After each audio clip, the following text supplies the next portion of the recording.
This channel does not promote any violent, harmful, or illegal activities. All content provided by this channel is meant for an educational purpose only. আপনি একটু আগেই বলছিলেন যে BNP তারা মার্কিন যুক্তরাষ্ট্রের গোয়েন্দা বিভাগকে আমন্ত্রণ জানিয়েছিলেন যাতে আওয়ামী লীগ সরকারের আমলে যে গুম-খুন হয়েছিল সেগুলো প্রকৃত তদন্ত করে।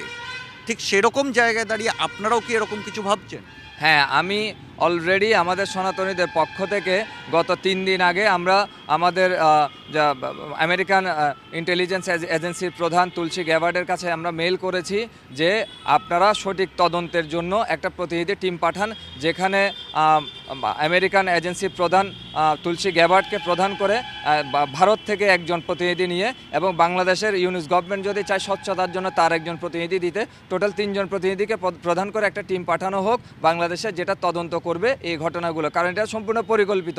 বাংলাদেশের সমগ্র জনগণ দেখতে পাচ্ছে, বিশ্ববাসী দেখতে পাচ্ছে, সেটা ডক্টর ইউনূস সাহেব কেন দেখতে পাচ্ছেন না? এই যে পতাকা অবমাননার বিষয় সম্পূর্ণ ফেক একটা বিষয়, প্রভুকে বিভিন্ন অকারণে বিভিন্ন ফাও মামলায় ফাঁসানো হচ্ছে, এগুলো সম্পূর্ণ পরিকল্পিত।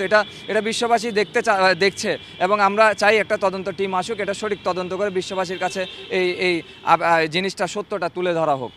অনেকেই বলছেন যে এই আন্দোলন সার্বিক একটা অবরোধের পর্যায়ে নিয়ে যেতে চান সনাতনীরা, আপনারা কতটা প্রস্তুত?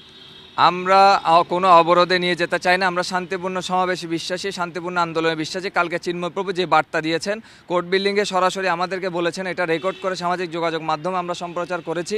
আমরা কখনো হানাহানি অথবা কিংবা রাষ্ট্রীয় সম্পদে ক্ষয়ক্ষতি করে কোনো আন্দোলন চালিয়ে যেতে চাই না। আমাদের আন্দোলন থাকবে শান্তিপূর্ণ।